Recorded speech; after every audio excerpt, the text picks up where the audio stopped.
Good morning. My name is Alicia Cline. Today is October 19th, 2019, and this morning I am interviewing Donna Cline, who's my mother-in-law, about her years at the Goodyear plant in Atco in Cartersville.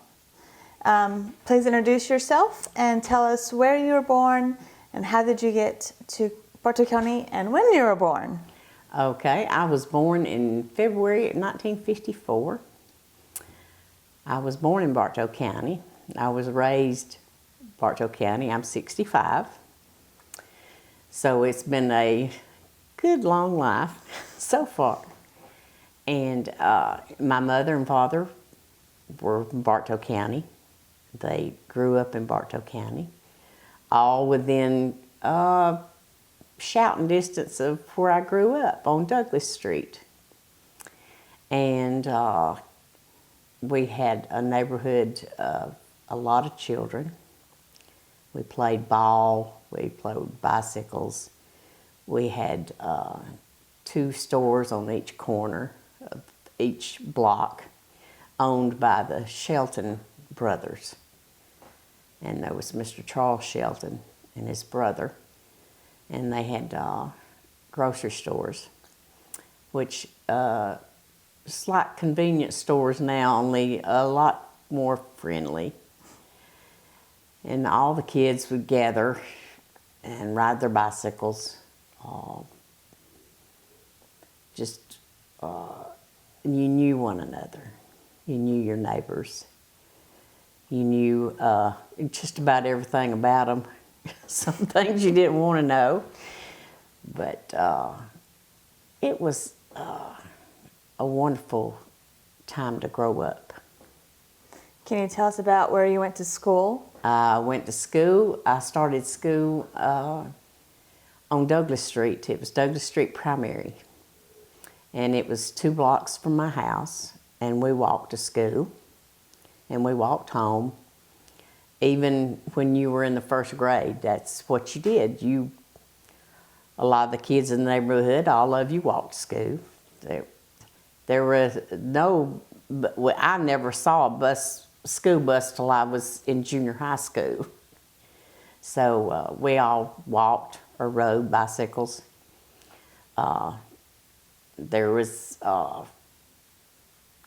no cafeteria. You carried your lunch. You had sandwiches for recess, and then you got out about 2 o'clock in the afternoon when we started 1st grade. And we went there for 4 years, and then we went on over to Cherokee Avenue, which was a middle school. And it was 5th and 6th grade, and then you went to Cherokee Junior High, which was 7th and 8th grade. And the 9th grade was Cartersville High School. So they were all within a mile of one another. And still is. The Cartersville High School is right downtown. But the whole time you went to school, you walked to school, you walked to town, you went to the show on Saturdays and you saw a double feature. And your parents went and got groceries and they let you out at the movies. And just a small town experience that you never forget. Almost makes you teary just to think about all the good times you had and the good friends you made. And your parents, my parents met at Goodyear, and they married. I met my husband at Goodyear. And so back then, when you went to work, so a lot of times you met the one you married. And I always found that piece totally fascinating to hear my family history and how my uncle met an aunt, and the whole family worked there at one time. So it's just neat experience growing up. When did you start working there at Goodyear? I went to work at Goodyear in June of 1972. I was 18 the 4th of February and went to work there just as soon as I could. Before then, everybody worked at the Brazier or the Dairy Queen or the Dairy Freeze. You put in your time at all the little drugstores or places like that until you became 18, and you could go to work at Union Carbide or Goodyear or Carswell Undergarment. A lot of the places would employ 16-year-olds, and you could get a worker's permit from the Board of Education, and you could go to work when you were 16. And I don't know if they do that anymore, but that's what we did. And then when we got old enough, we wanted a high-paying job where we could go out and buy us a car, because that was the main thing back then. You wanted to have a way to go around. So when you got 18, you went and you put in an application, and if you were lucky enough, they hired you on the spot. What kind of jobs did you hold? I was a tie-in hand, which that's what I was hired in to do. You tied the tire cord together, and they weaved it into tire fabric. And I did that for a year, and then I went to work in the lab in the quality control, inspecting for defects in the material, in the tire cord and the woven fabric that went into tires. And when I first went to work there, they made airplane tires, and they were real strict about how they were made, because it was a lot of people's lives on the line with it. And we did a lot of tire cord for race cars in the pre-dip. So that's what I done. I inspected her, and I worked there till 1988, and then it closed down in the 80s. They didn't need stuff made here anymore. They made it in Mexico, where it was a lot cheaper to make it. So Did they pay y'all pretty well and you have good benefits? it was an excellent place to work. The pay was good. I think my first paycheck was like $75, and I thought, oh my gosh, I'm just really, really great. And you worked 30 days and you got full benefits with insurance. And back then, you know, you didn't think much about insurance because you were young, but as you got older, you realized what a blessing it was to have insurance. And they covered the whole family. You didn't have to pay anything out of your pocket. Back then, they covered everybody, anything from the time you were born. You were covered, and it didn't cost you anything. And they had great insurance, and they had really good retirement.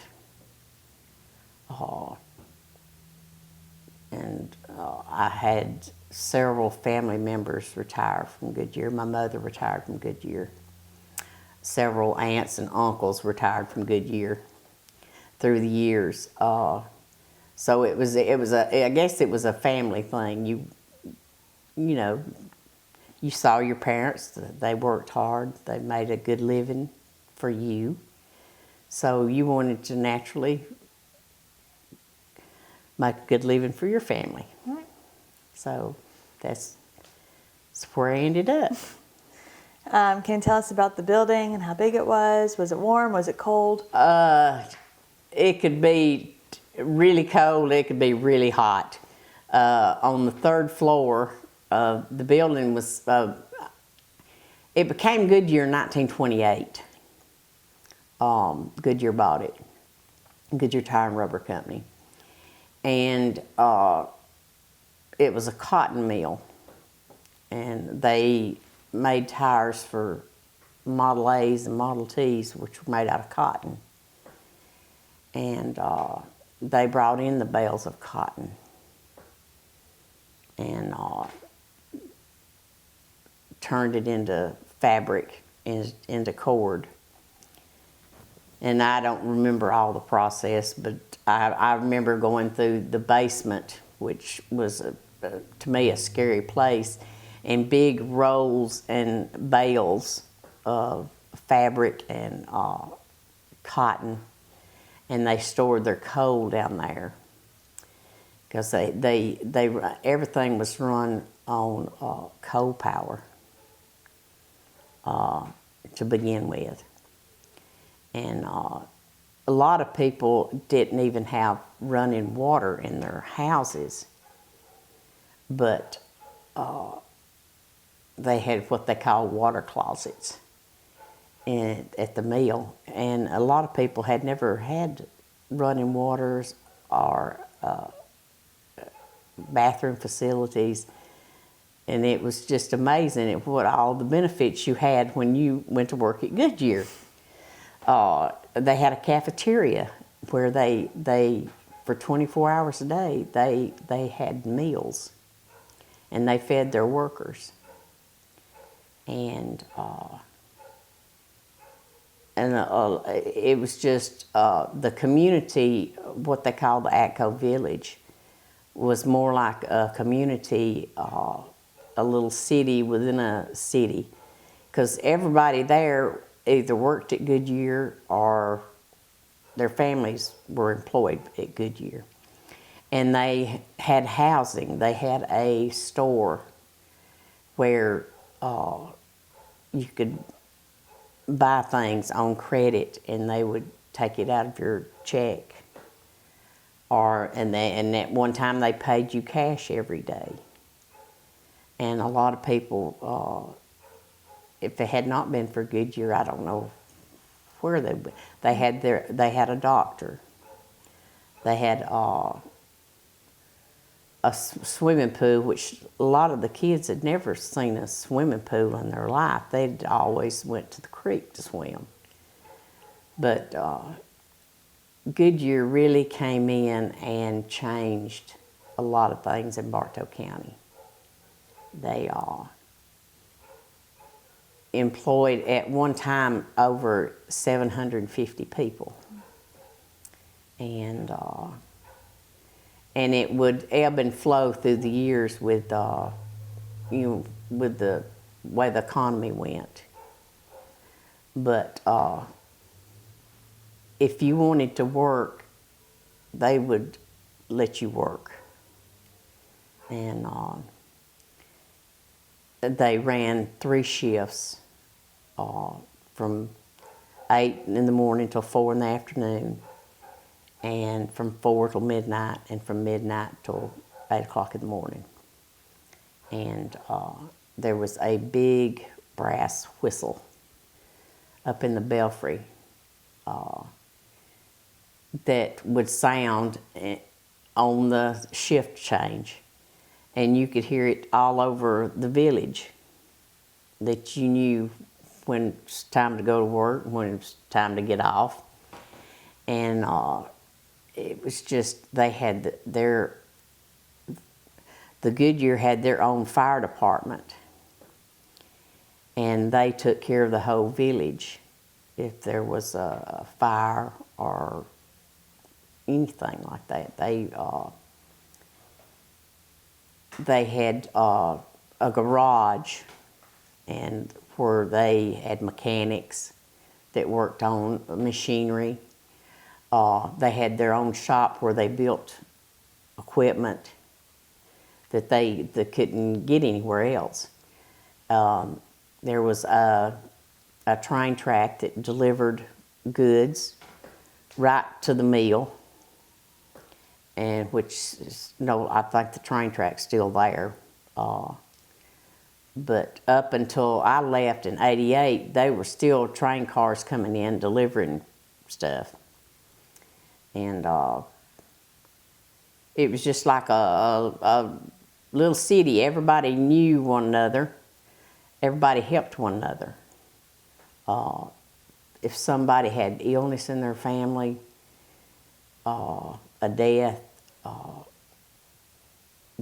they took care of one another. Can you tell us about some of the people you worked with? Oh, goodness. Roy Bethune is one I can think of who's still living, who's over 100 years old. He was a boss, supervisor, plant manager, and he would really have some really good stories if you could talk to him. I think he still plays golf. And there was Brooks Autry. He lived in the village. He was one of my supervisors. He was a mess. Lloyd Buchanan worked there for years and was worked at the funeral home. And just so many characters that you forget about over time when you've been gone a long time. There was Frank Arp. He had 5 daughters. And he was one of my supervisors. Reginald Floyd. Mr. McKelvey. There were a lot of World War II veterans that worked there that I came to know, that I was amazed by their work ethics, how they seemed so glad to be back from the war and working, because a lot during World War II the women worked, and because all the men were away. So at Goodyear during the 40s, it was nearly all women that done all the jobs except for the supervisors' jobs. And the same way about what Lockheed was back then was Bell Aircraft. My mother worked there too. My dad did too. There's a lot to be said for the times back in the 60s and 70s when everything was a little quieter. Seemed people helped one another more. There was a better, I don't know if there was a better work ethics back then, but people took pride in everything they did in manufacturing. You took pride in what you were doing. It was you were raised that way. You saw how hard your parents worked, and you wanted your children. They wanted a lot for their children that they didn't have, and we always wanted more for our children than what we had. But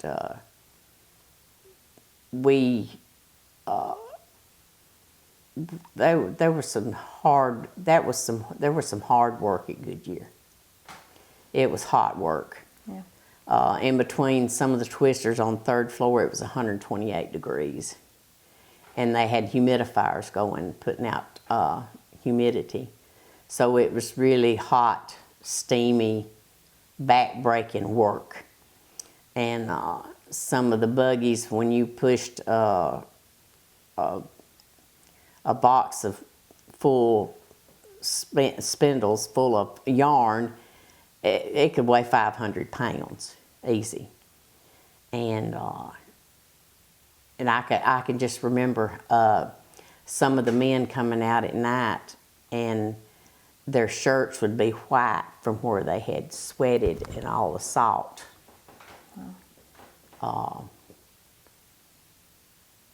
But they didn't seem to complain. They joke and have a good time, and you look forward to coming to work, because that was your social. It was a social thing too. You made good friends. You knew one another. You knew about one another's families. It was just it was different. Did y'all do company picnics or anything? We had parties or anything? The biggest thing Goodyear had was Christmas. And from the time they started till up in the 80s, well into the 90s, they had big Christmas get-together. And they would buy toys. I mean, nice, expensive toys. And each child in each family got to go through and pick out a toy. They got a bag of fruit and a bag of candy. And they had drawings for the adults where they gave TVs, radios, appliances. I mean, the company spent a lot of money on the Christmas. And it was always held at the clubhouse right there in the village. And they always decorated. I can remember there was Santa's sleigh and reindeer they put on top of the Goodyear sign. And every night you'd come by there and the big sign would be lit up, which is, the building's no longer there. And but you would go by and you would see that sign and all the lights on in the big old building, and it was a lively place. It's not just and at the time nothing was fenced in. You could get on and off the property. Nobody thought anything about it. Kids would show up in the lobby waiting for their parents to get off from work to go home. I did that lots of times. I waited on my mom to get off work. And somebody'd always buy you a Coke or a pack of peanuts or some candy or something, you know, just, it's like they took care of everybody. Yeah. They were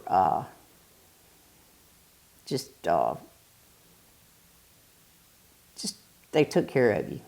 What was one of your biggest accomplishments for your working there, for your time there? I got to ride in the blimp, which to me was amazing, because you see it on TV. You see the Goodyear blimps, and it was their 55th year in business, the Goodyear anniversary, and they always had big parties at their anniversary of Goodyear, and they had big parties at Dillinger Park, big get-togethers out in the village.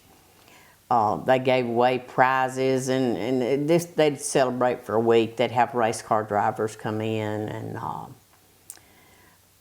I can remember meeting a couple of the race car drivers, and but getting to ride in the blimp, that was special. I got to ride in the blimp with the mayor of Carsville. I can't remember his name now, but. How did you get up there? Like, did you win a ticket, or well, they had a drawing, and everybody put their name in to win a ride. And I was just lucky, I guess. I don't think I ever won in my life. But and it left from Rome. It landed in Rome at the airport in Russell Airport in Rome, and you had to be quick about getting on it, because it was moving back and forth. But I can remember, you know, just being so excited about, oh boy, I get to ride on the blimp, you know, and it was such a it's like being in a balloon. It was just so quiet, and the steering was a big wheel.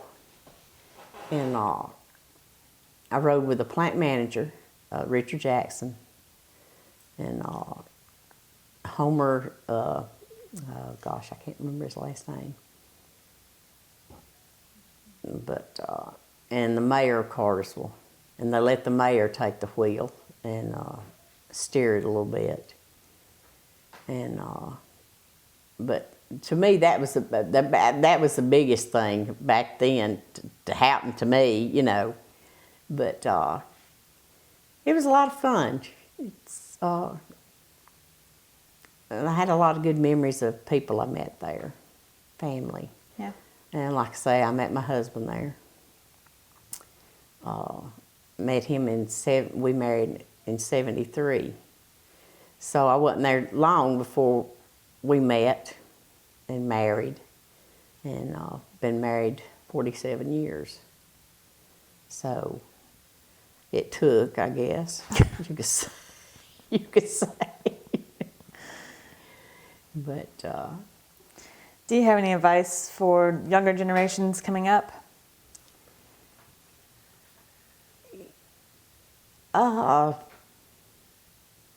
Do your best at whatever you do.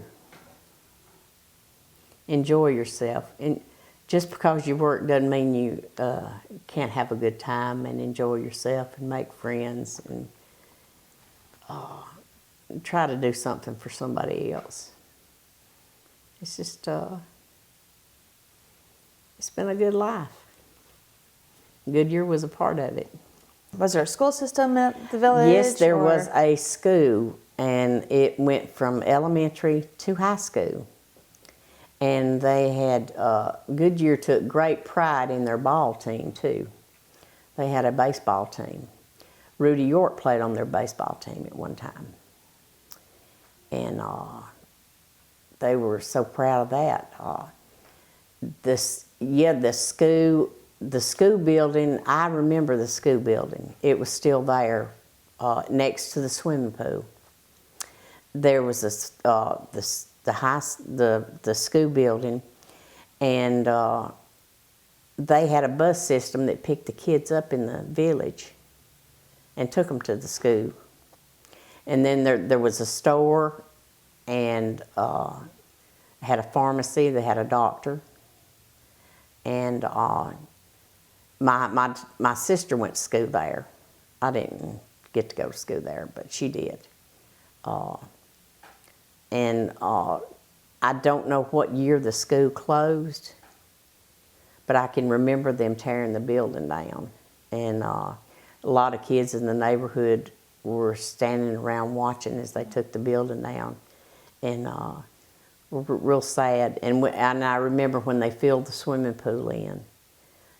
A lot of memories like that when times go by and they closed the school because at the time there weren't enough kids in the village. They had all grown, and just like time goes by, they grew up, and there was no need for the school anymore. And the mill would have ebbs and flows to where, you know, there would be layoffs, and people would get laid off and have to go to work somewhere else. But they could still stay in the village as long as they paid their rent. It didn't matter if they didn't work for Goodyear or not. Goodyear didn't kick them out of their houses.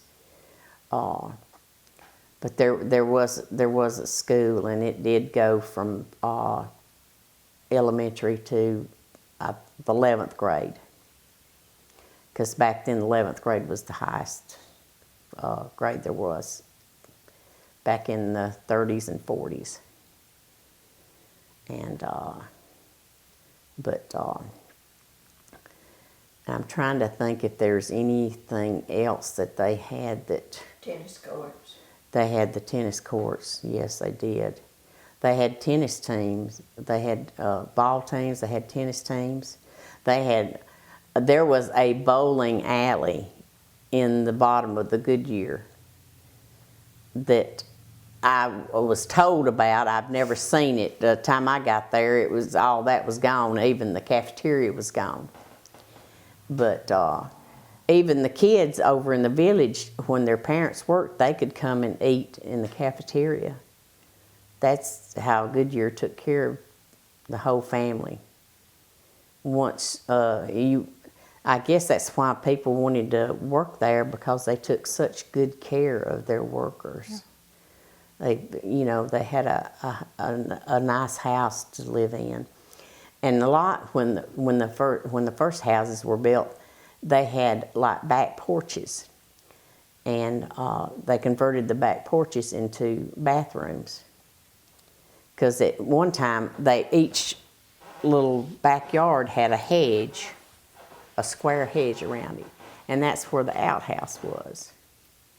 So when they became a little older, and they put bathrooms where the back porches were. So every house in the village had a back porch, then had a bathroom with a bathtub, a lavatory, and I was just amazed at.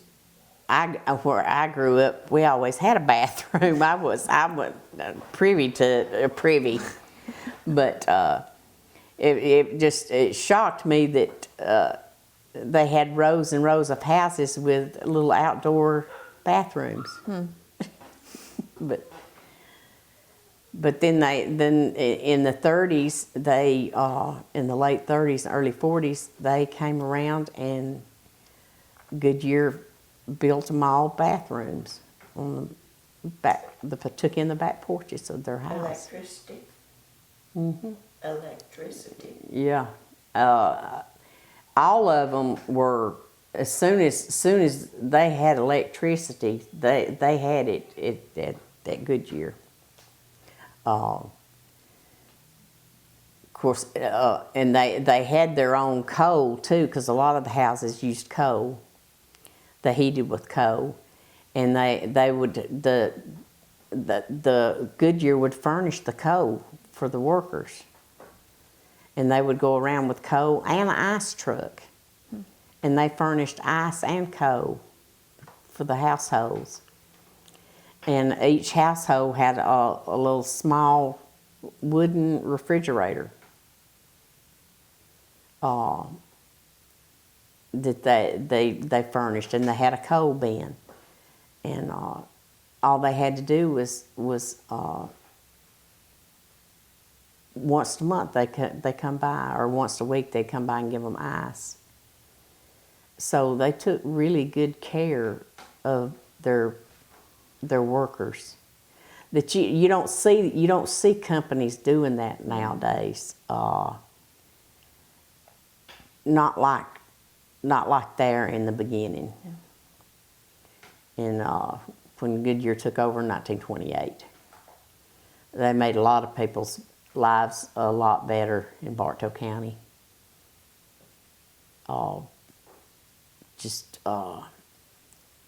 They hired teachers. They built the school. They hired teachers. They didn't have to go into town for groceries. They had their own groceries. They had their own butcher. They furnished. You could get everything you needed right there at where you worked. Yeah. Churches. Mm-hmm. Yeah. Churches. There was 2 churches in the village, and there's still one, Atco Baptist Church. The other one was, I think it was a Methodist church. And they even paid the pastors like an employee at the churches, which I found that, usually the pastors paid with the proceeds from the church, but Goodyear actually paid the pastors, and they had summer camps. that, like I say, they would pick the kids up on a bus and take them to the school, and they'd take them swim pool. They had camp. Goodyear had a camp for kids way back in the 30s, where they would play ball. They had a baseball camp because they were real big on their baseball and bowling, and like I say, Rudy York, famous baseball player, he was on the Goodyear ball team, and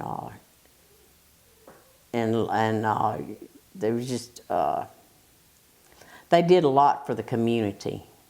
They were community oriented, and like you see companies now they're not as community or about the community as they used to be. Yeah. That's what I miss seeing.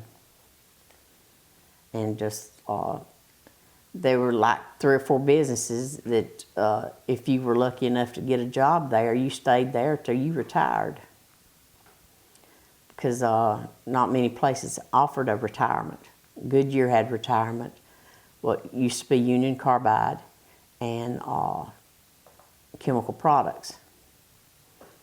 Those were the main places that you wanted to go to work. That's the main places. And I remember when Union Carbide shut down. Now Chemical Products is still going. I was the only one still going that I can remember from my childhood that's still hiring people, and my son-in-law works there. So when you're raised in a community and a small, what Carsville used to be, Bartow County, it was real small. You knew everybody, and I missed. It's still somewhat small, and you still know a lot of people, but it's nothing like it used to be. But it's a good hometown. Well, Donna, thank you so much for doing this interview with me today. You're welcome. And telling us a little bit about your experiences in Bartow County and Goodyear and around the community. Yeah, you're welcome.